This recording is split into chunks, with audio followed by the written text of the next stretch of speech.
ఇక్కడున్న మాజీ ముఖ్యమంత్రి కొడుకు ఏదేదో మాట్లాడుతుండో టీవీల మీద. ఢిల్లీకి పోయిందంట, ఈయనను కలిసిందంట. అసలు ఆయన ఢిల్లీలో పని ఏమున్నది? ఇక్కడ పార్టీ కూలిపోతున్నది, జీరో వైపౌట్ అయినరు, 0 లోక్సభ సీట్స్ వచ్చినాయి.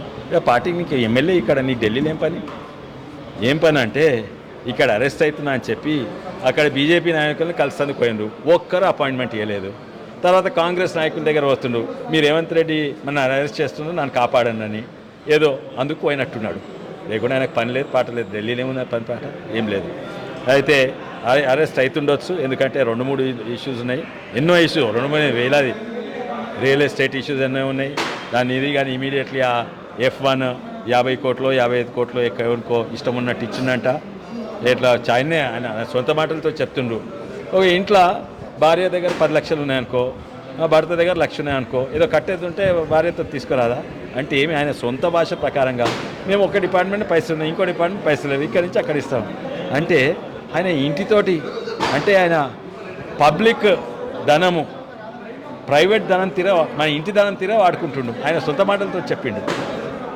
అయితే ఇవన్నీ కూడా తప్పనిసరిగా ఐ థింక్ కేసెస్ పెడతారు, జైలుకు పోయే అవకాశం ఉంది. ఏంది మా వికారాబాద్లో కూడా 100% నన్ను అడిగితే 100% నా అభిప్రాయం ఆయననే బిహైండ్ ఏది కలెక్టర్ మీద దాడి చేస్తాడు.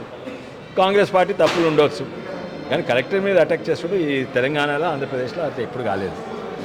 అయితే కాంగ్రెస్ పార్టీ అవును భూస్వీకరణ చేస్తే ప్రజలకు చెప్పేది ఉండే, మంచిగా చేసేది ఉండే. అవన్నీ ఇప్పుడు బీజేపీ పార్టీ మూసీ బాధితులకు అండగా ఉంటుందని చెప్పేసి అంటున్నారు. మరి ఇప్పుడు బీజేపీ పార్టీ తరఫున ఎలా ఉండదు మూసీ బాధితులకు? 100% అండగా ఉంటాం. మరి 100% అండగా ఉంటాం. ఎందుకంటే మేము మూసీ మంచి చేస్తా అంటే ఎవరు అడుకుంటలేరు. కానీ మూసీ పేరు చెప్పుకొని పేద ప్రజలను అక్కడి నుంచి తరిమేసి ఆ భూస్వీకరణ చేస్తే, వాళ్ళకి దిక్కు లేకుండా భూస్వీకరణ చేస్తే వాళ్ళని ఆదుకుంటాం మేము. అది తప్పనిసరి. ఉత్తనే ఆదుకుంటాం, ఏదో ఓట్ల కొరకు కాదు, చట్టం ప్రకారం పోతాం. మీ సొంత కాంగ్రెస్ చట్టం ఉన్నది, రైట్ టు ఫెయిర్ కాంపెన్సేషన్ అని యాక్ట్ ఉన్నది, land acquisition and right to fair compensation 2013లో మీరు పెట్టిన దాని సవరణ 15లోనో 17లోనో మేము చేసినాము. దాని ప్రకారంగా 3 ఇంతలు ఇవ్వాలి. ఇక్కడ ఫార్మాసిటీ అక్కడ ఉందనుకోండి, 10 లక్షల ఎకరం అనుకోండి, 30 లక్షలు ఇవ్వాలి, 3 ఇంతలు ఇవ్వాలి.